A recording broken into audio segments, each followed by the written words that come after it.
All right, welcome everyone. We're Semblance of Sanity. I'm Caleb. I'm Jacob. And we're here for Banana Fish, episode 2. All right. That first episode, damn, that was fast. It gave us so much. A hell of a lot. Uh-huh. Action, characters, action, and action. Stakes, yeah. And then just understanding of this world a little bit. Showing our main character as of now, Ash. Right. Ash Lynx. Ash Lynx. Which in multiple settings. Right. Not his actual name, of course, right? That's just more of his stage name as the gang leader and such. Yeah, but, and maybe his name as on another stage that is kind of dark, considering that he's 17 right now. And he retired from that gig. Yeah. Not necessarily a gig that he wanted to be in. Nope. But yeah. Okay. Callan Reese. Whatever your first name is, trying to save your brother. Yep. I respect Good motivation. that. Great motivation, very simple, easy to understand. But we've got some characters in your gang that are in danger and or just got into a crazy fight. One person in your gang and one person that's a stupid soon to baka. be a member of your gang. You know, he doesn't know what he's doing, right? You know, maybe you can show him the ropes. Yeah. After all, you let him touch your gun. But they skipped out on you. They did. And now we have to go get them back. You have been waiting to use that one. Yeah. So let's have ourselves a good old-fashioned rescue. Let's find out a little bit more of what's going to happen with, Marvin, who's kind of going behind Papadino's back to try and execute Ash with his partner. Yeah, and hopefully the kidnapping just stays at that. Because there's a possibility that it might not. Yeah. Eiji might be in over his head here, but I am really excited for the obvious setup of the character growth of Eiji to be the duo protagonist. Stranger in a strange land and all of that jazz. Exactly. Yep. So, y'all, without further ado, let's get into this. Yep. Yeah. Yeah, it's a shit show. Yep. Yes. Best boy. Yep. This definitely doesn't look like a trap. Yep. Just walks right in the middle.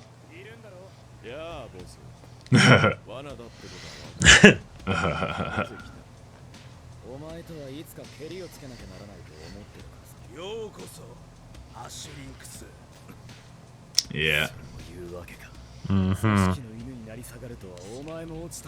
Oh! The music is so good. Whoa.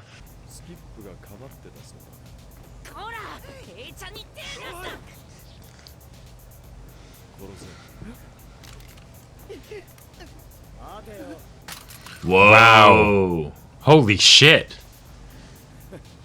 This kid he's just met. Wow. Of course, he wants this to be a thing that goes slowly there. Yeah. Yep. Ooh. Oh! OP time! Ooh. OP time! Yes. All right, that's going to be the trio. Hell yeah. Oh. This is the fire he has to look forward to, basically. Yeah, survive, said the prophet. Hell yeah. Oh. This is hype as hell. Oh my god, I love it! Gave me that was such a good OP!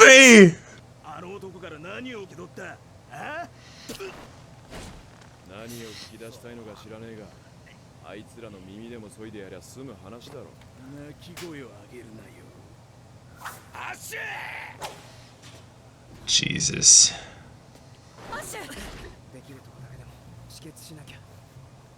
He's like, okay.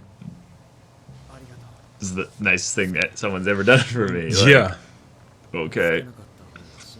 yeah. That's it's true. about to get worse. Oh, here we go.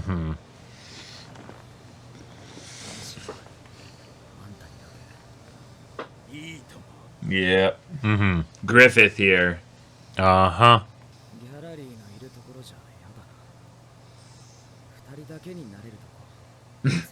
Wow. Ash making his move here. Yeah. Ah! Yep. You dumbass. Ribs are broken. Yeah, Love let's go. POV shot. Okay, well, Fuck. you know, and barbed wire at the top. Oh,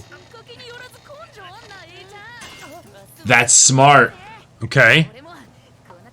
No, no, no, no, no. That's not what he's doing. Seriously? Well, that's Damn. convenient. All right. Okay, here's his This is where he here's shows his his character guts. showcase. Yeah, yeah.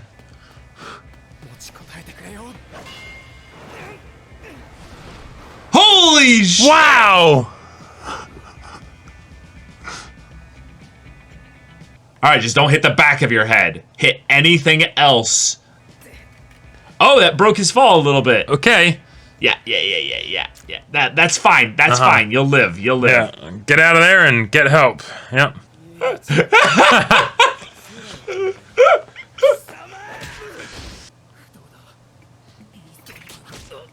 Let's go, shorter. All right. Yeah, let's go.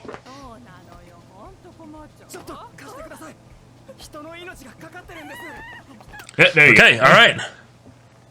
Yeah. Go get them. Yeah. Uh-huh. おい君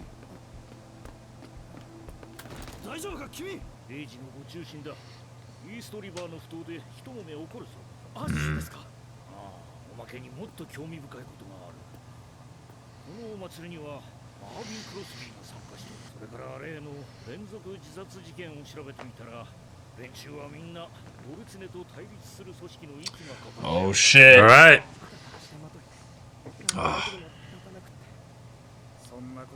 That pole vault was insane, dude. Yeah. Like, you did a lot. スキップに用はないだろ Yeah, let him go. Yeah. そうはいかんお前はカーニバルに参加する気はなさそうだからそちらの He's their leverage. No, come on. Oh, Yeah. Here we go. All right. Shorter and his group, let's go. Yes. Beat the shit out of him. Yeah. So the mafia's not scared of the cops. No. But the gang is, so... Oh. What? Oh. No. No. Come on. No! No! No! No! No! Fuck. Fuck.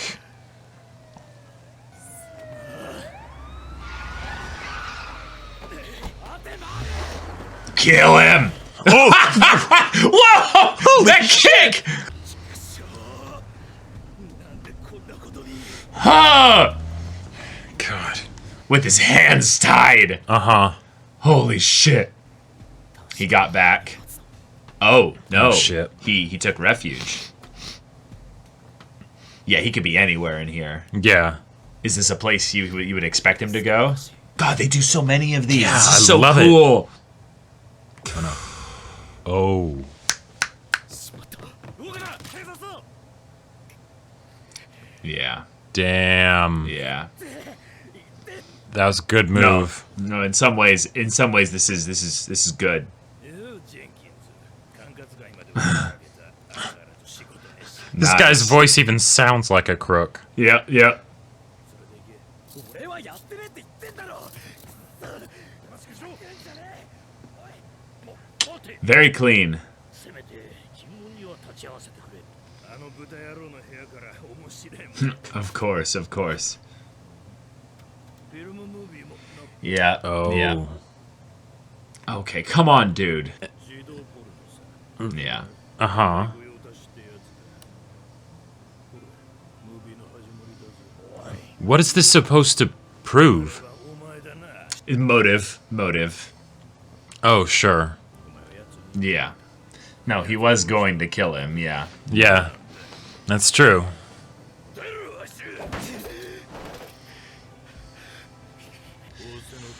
Yep. Yeah. Right. Yeah. Of course. Yep. There it is. Yep. It's just money. Wow. Getting their own judge on the case. Yep. God, the music track is so good, like so good. Just but of course they're not gonna kill him or like have him like sentenced forever because they need his info. Need to know where he put it.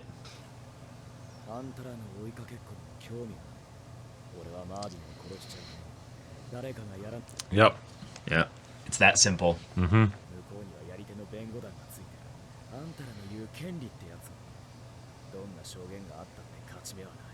Ugh. A 17-year-old punk. Yeah. All right.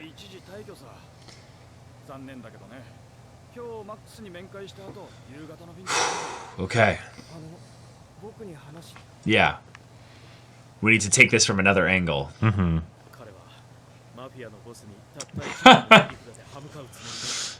He is fighting a mafia don.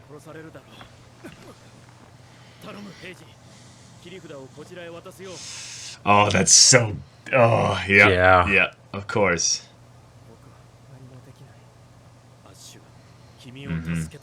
Why did he save you? Yeah.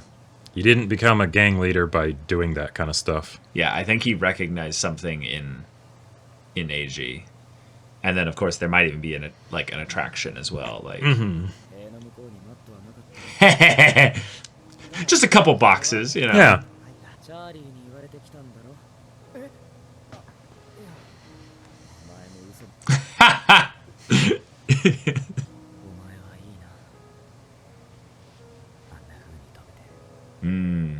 Nice.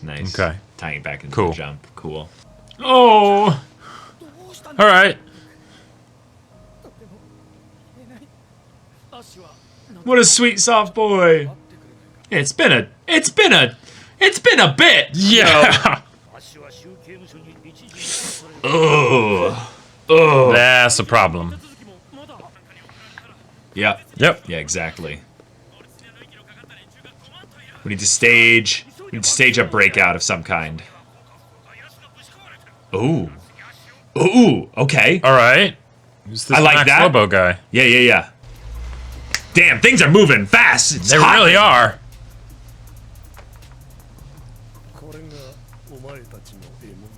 Shit, here we go. Aslan Jade. Oh my god, what a name. Yeah. All right, so he'll probably have to survive at least like 24 hours or something.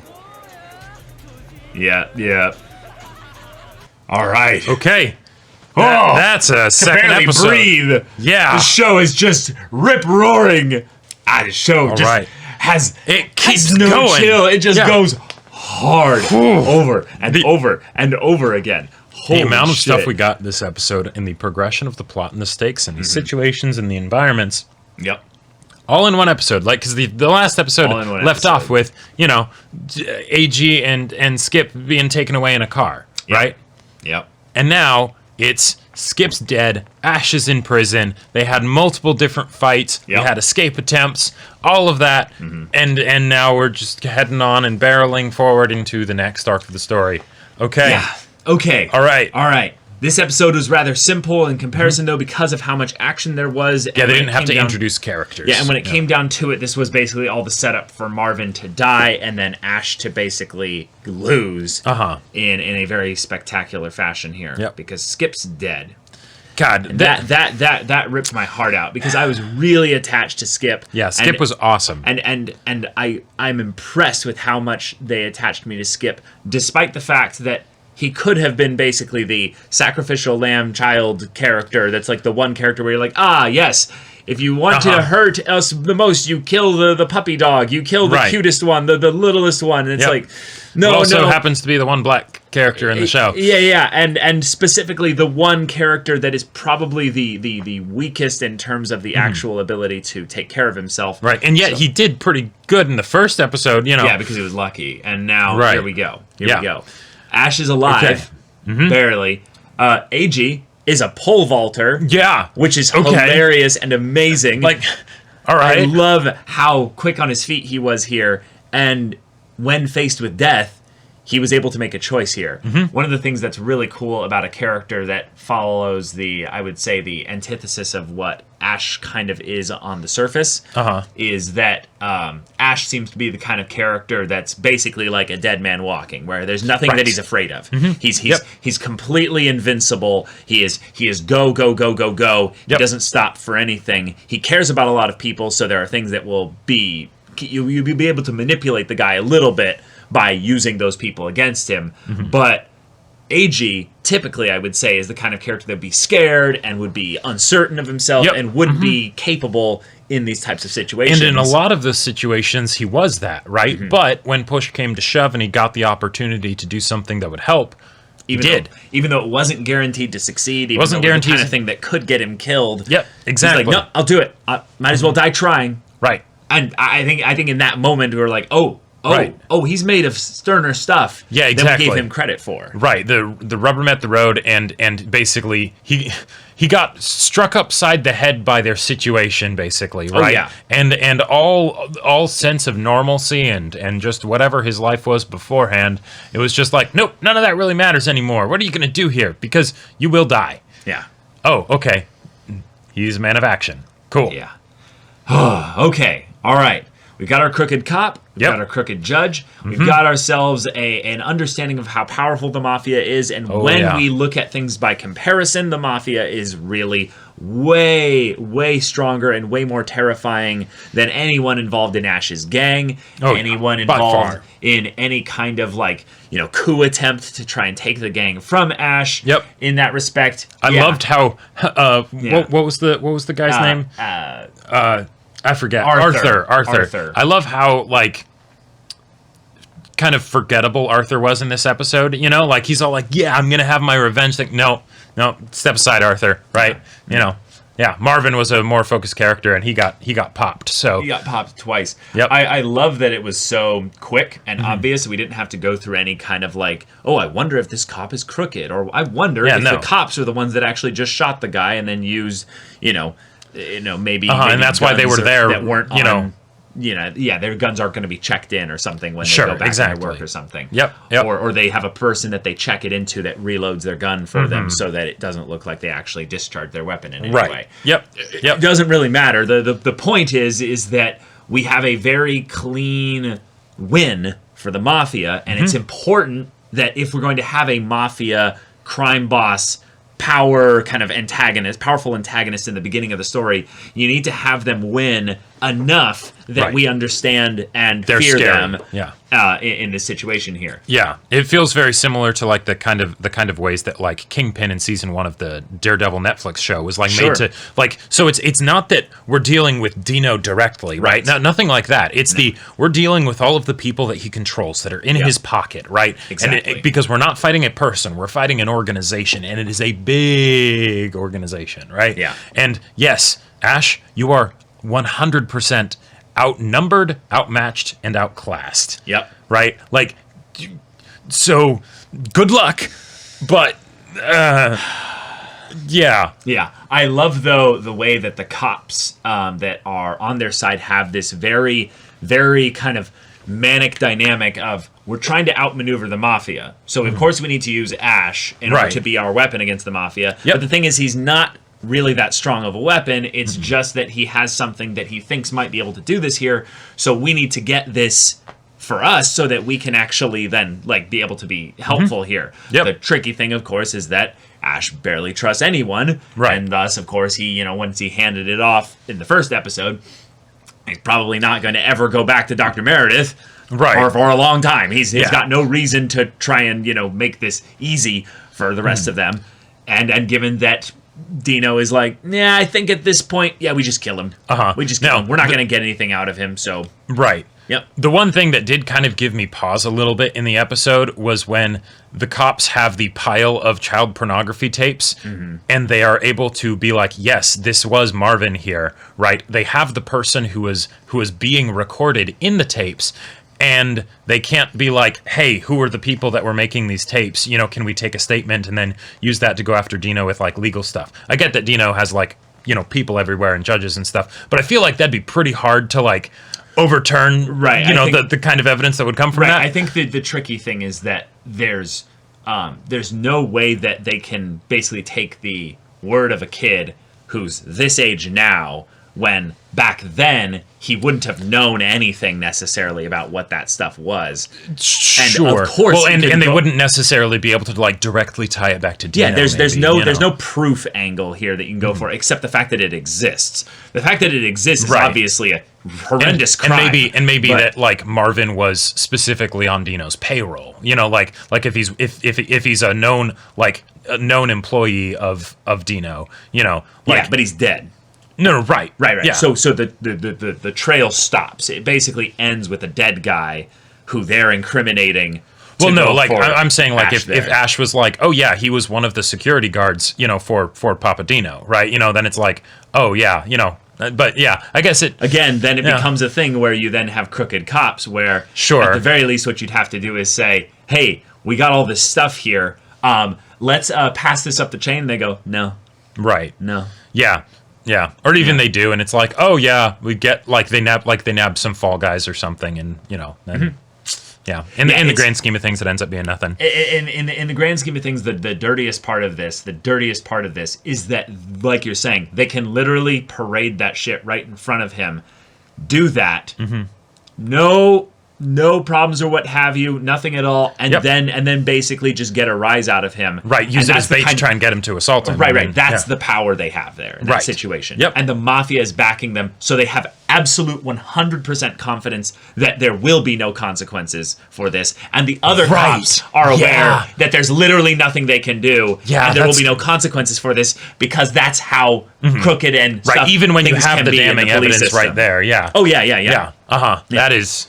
Yeah, that's how dark this is. Yeah. and we are about to get into the simpler side of the dark things, where Right, where the- it's we're gonna prison, throw you into survive. a state prison, and you're gonna probably have people coming to shiv you. So So luckily we have a buddy. recover. You- Please rely on your martial arts Well, as much yeah. as you can. Don't go into any room where there isn't guards within 30 feet of I you. mean, you know, No, guards are probably, you know, on no. payroll But too. that's the thing. They don't have to necessarily be. That could be Right. one of the areas where, if anything, you can't necessarily The guarantee. guards will break it up after you've been shivved a few times, you know.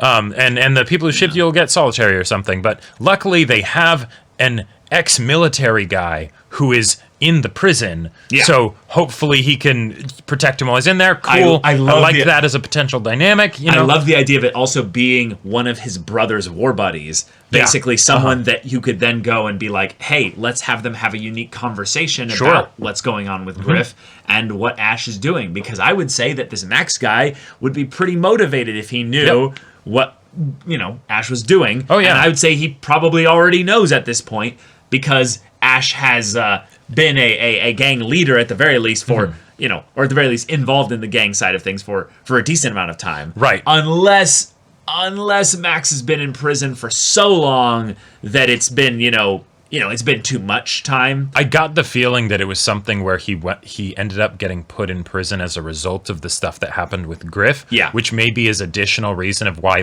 Max would also know about how crooked everything is, because it's like, oh yes, you stop a soldier that starts shooting his own squad mates. Yeah. Yes, throw that person in. Throw the person person who in- stopped it in prison. You know. Yeah. It's like, yeah. That seems legit. And above board, but yeah. But the idea then that they could have those interactions, they could have that kind of exchange there sounds awesome. And then the episode's over. We went through a rip-roaring set of action sequences, and I cannot tell you how fucking excited I got when Shorter showed up with the boys. I was like, that was hell fucking yeah! amazing. Shorter shows up. They don't have guns. They don't have anything. They've got some pipes. They've got some bludgeoning weapons at best. The mafia starts pulling out their handguns. They're like, No, "Oh shit! Okay, Right. well, we gotta back off." They didn't have time to organize. They just went straight They there. just went in. They're like, "Yeah, who cares? Ride or We're going die." in." Yeah. That was fantastic. One of the other things that I absolutely love about this show. Well, okay, a few things. One, the point of view, like first person, The like 3D shots. CGI stuff, yeah, I yeah. love it when they do that. It's so immersive and just gets my heart pumping. Yeah. But two, I love how with the action, it's so fast that I don't always know whether I'm going to be in an action scene or not. There's the obvious stuff where it's like, okay, the people are going in with guns and, and pipes and things like that. This is going to be an action scene. Right. But then there's things of like, okay, the fight's basically over, and then Ash is like going towards a car, and it's like, okay, the action's maybe over, maybe it'll go into a chase, and then he just randomly does this like flip kick, and just takes the dude out. It's just roundhouse kicked him. Yeah, to just the roundhouse temple. kicked him. Right. Back of the heel. Boom. Just like that, right? It took half a second, right? Yep. But it looked fantastic, and I thought the action was mostly over, right? Right, And then it's right, just, nope, surprise, here you go, right? Yeah. And I feel like this show It's kinetic. it's so kinetic. Like it moves. It's a good word for it. It moves at such a fast pace that you can go into something new, right? Like a brief bit of action, and be completely sidelined by it. And I love it. I love it because, of course, the characters are sidelined by it too. I'm sure that guy did not expect the roundhouse kick. In some ways, this is Bacano without the humor. Like in a lot of ways, one of the things that I really feel like the manic kind of noise chaos side of things here is that we have a very straightforward duo protagonist setup here, and we're kind of having the prologue intro to their whole stories and the problems that will bring them together. But instead of it being kind of an ensemble, kind of melancholy kind of story, this is a rip-roaring, edge-of-your-seat thriller where we just want Ash to make it through the next day so that he can have his fight against the injustice of this world and take down those that are in corrupt positions of power. It's like, hell yeah. Yeah. Hell yeah. We don't have time to really think about much of any of it. It's just pulling us along. It's insane. Then, the OP... the OP slapped. Holy the OP shit! Was so good. That is That's one hell of an OP. And also the choice to have Survive Said the Prophet, who loves to use English in their lyrics for a lot of the stuff there. For this anime that takes place in America. For this anime that takes place in New York. It's perfect. It's perfect. Yeah. I have to watch the dub of this show as well. I feel like one of the things that dubs have consistently gotten right is whenever there's any kind of mafia related stuff in general. Sure, especially if it takes place in an English speaking country or something or what have you. Yeah, exactly. Yep. Yeah. But yeah, that OP, OPs in general are really hype, but that one was something else. Yeah, that one hit all the right things for this show, and I definitely felt like we are headed towards something that's not necessarily going to be a happy ending. A lot of this stuff in general, in combination with the fact that we just quickly killed off 2 named characters in one episode, it makes me very worried, basically, about the state of all these characters by the end of the series. Yeah, because one of the classic things of certain gang mafia kind of related films in general, in terms of in terms of Hollywood, is that most characters end up dead by the end of the story. Yep. It's almost kind of a cheesy trope of the idea of the character taking all the shots and their guns still going off into the air. Right. It's like we get it.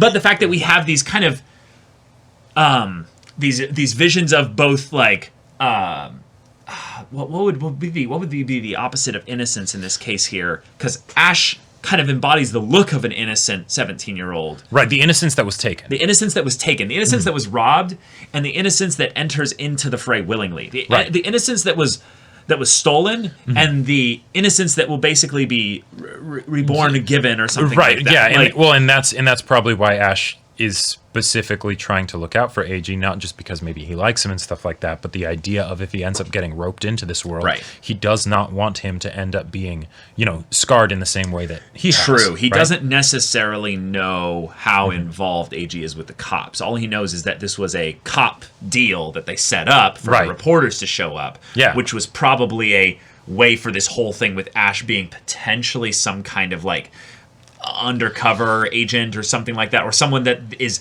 basically working all kinds of angles to take down the mafia. Because the idea that he takes down the mafia for personal grudge reasons totally makes sense. It fits with everything that we have so far. Fits. But the idea that he was positioned so perfectly to then take over the gang at such a young age gives me the vibe that he might have been helped at some stage of this process. Was the motivation and modus operandi because he had this really traumatic and horrific childhood? Definitely part of it. Yeah, like that would be enough all on its own. Yep. But you could easily slip something else in there as well of maybe he got some guidance. Yeah, you know? maybe there was a point where once he was out of this whole situation that maybe he ended up learning some things that were helpful for the purpose of, well, one, his fighting skills. Sure. Two, the way he handles a gun. And we know that the war buddy of his brother had gone through police academy. Exactly. So it's not too far of a stretch or not too many levels of indirection. Yeah. He might have had a connection there. Right. If we go take Charlie, basically our cop contact for the gang, there's a nice little circle with him and Ash here that goes all the way back to himself.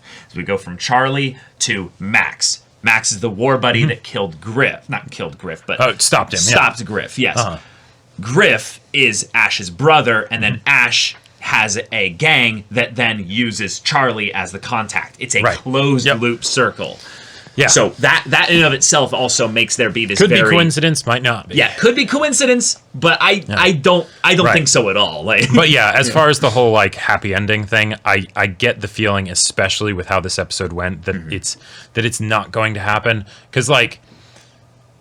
Yeah, the way that this is set up just feels like it spells tragedy for me, which is unfortunate. Yeah. Because it's like, oh, let's have the I think the themes so far of the story are hitting on the right point of these characters are going to make a difference. Sure, but whether or not either of them will survive is really up in the air. And my bet is that it's not going... I think Ash is going to survive. Okay. But Eiji is not. It very much reminds me of sort of like a Rock Revy situation from Black Lagoon, where at some point we're basically going to get, even though it never happened in the show, we're going to get Ash walking on a beach. Rock's not there, or Eiji's not there, right? You know, like, because Eiji ended up making the decision to join in, you know, in this world, but he wasn't prepared for it. He wasn't able to handle it. Ash did everything he could, but Eiji ends up dying. Yeah, and I think that's maybe the reason why they showed both ends of the spectrum, and that we had the worst character revealed in the story thus far die, and then the most wholesome and innocent, not innocent, but you know, the most wholesome of all the characters die in the same episode to show that this world doesn't care whether you're good or evil. The world doesn't care whether you're a criminal or law-abiding. Yep. If you enter this world of violence and you know and chaos and horror, really, you will be indiscriminately gunned down or taken out or killed. Now, just keeping our fingers crossed that Shorter doesn't ever die, because that is the one that Shorter's would destroy fucking me. purple pink mohawk is eternal. It will deflect bullets. Shorter will go beyond plus ultra. His dick is a drill and everything. All it will of that not be stopped. I am betting all my chips on Shorter surviving.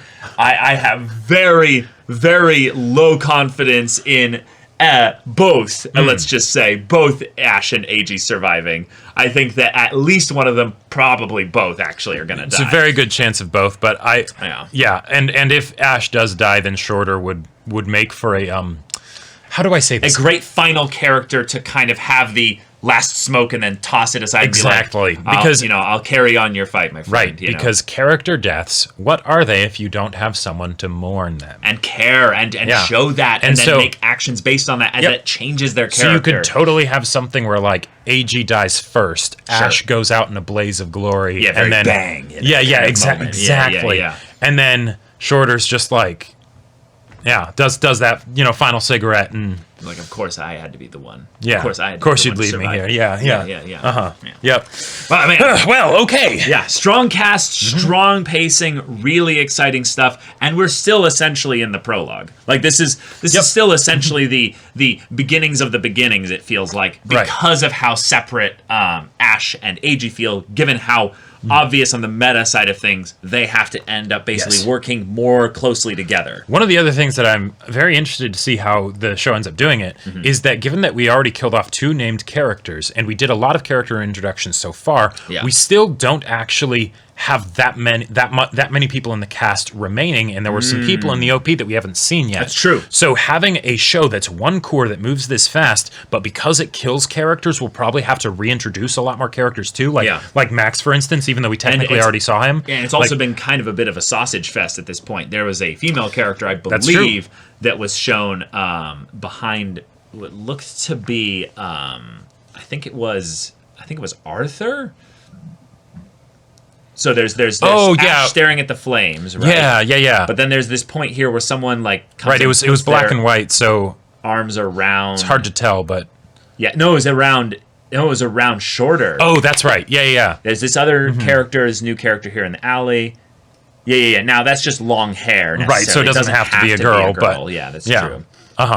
But I'm in. I'm in. Yep. Let's go. Yep, let's go. So this roller coaster has no brakes. Right. So y'all, thank you so much for watching this episode's reaction and discussion. If you want to see the next episode's reaction and discussion right now, though, go check out the link in the description below for our Patreon. You can get on early access there. You can watch full-length timer reactions there, and all this comes with Discord access, so you can chat with us in the community there about this show, about anime in general, and also be sure to check out our Twitch channel. We stream every weekday. The info's in the description. Yeah, so if any of that interests you, we'll see it there. But until then, we're Semblance of Sanity. I'm Caleb. I'm Jacob. And we'll see you all next time.